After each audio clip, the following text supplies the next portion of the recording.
جنگل میں ایک ندی بہتی تھی اور اس ندی کے ارد گرد پیپل کے ایک درخت پر کوے کا گھونسلہ تھا اور دوسرے نیم کے درخت پر مینا کا گھونسلہ تھا۔ دونوں میں گہری دوستی تھی۔ کوا بڑا چلاک اور سیانا تھا، ہر وقت چلاکی سے کام لیا کرتا تھا۔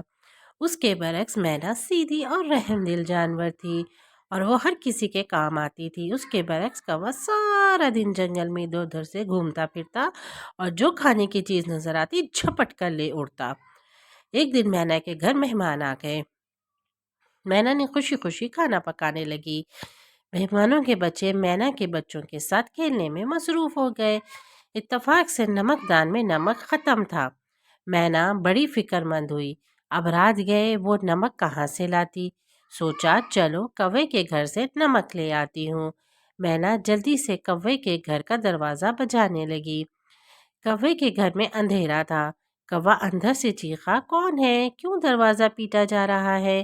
مینا بولی، ارے میں ہوں بھائی کوے، تمہاری بہن مینا۔ کوا بولا، اوہ شاید مینا میرے لیے کھانے کی کوئی چیز لے کر آئی ہے۔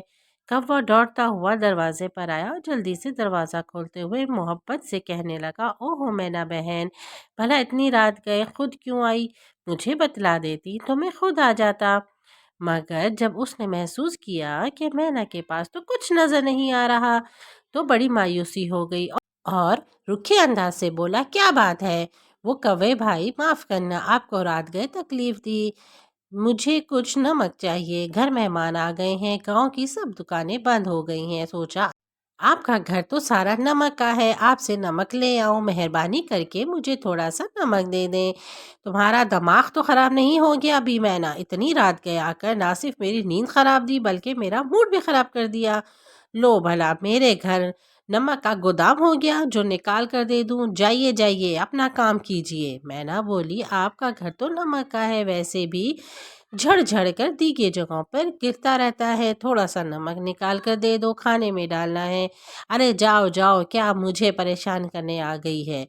کوے نے غصے سے آنکھیں نکالتے ہوئے کہا۔ مینا کوے کے طرز عمل سے بڑی حیران ہوئی، وہ سوچ بھی نہیں سکتی تھی کہ کوا اتنا مغرور اور احسان فراموش ہوگا۔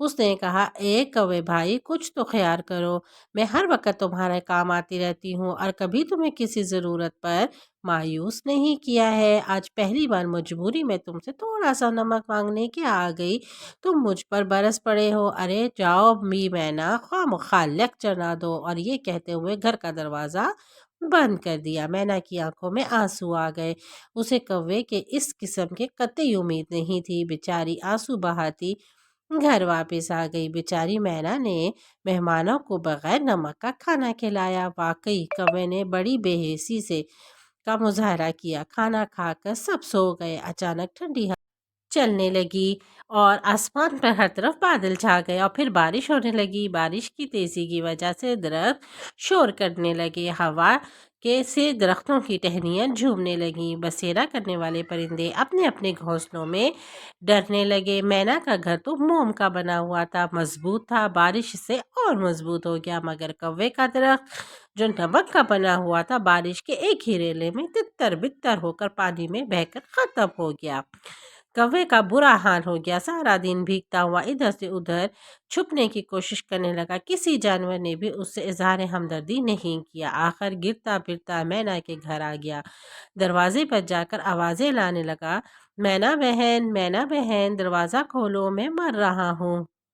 مینا نے جلدی سے دروازہ کھول کر دیکھا، کوا بری طرح بارش میں بھیگا ہوا سردی سے تھر تھر کانپ رہا تھا۔ مینا نے جلدی سے کوے کو گھر میں بلایا اور ایک کمرے میں لے جا کر اسے گرم گرم بستر پہ لٹا کر اس پر لحاف ڈال دیا، گرم چیزیں کھانے کو دی۔ کوا بڑا شرمندہ ہو رہا تھا کہ اس نے مینا کے ساتھ کتنا خراب سلوک کیا تھا۔ مینا بھی اسے منع کر سکتی تھی مگر مینا نے میرے سے بدلہ نہیں لیا۔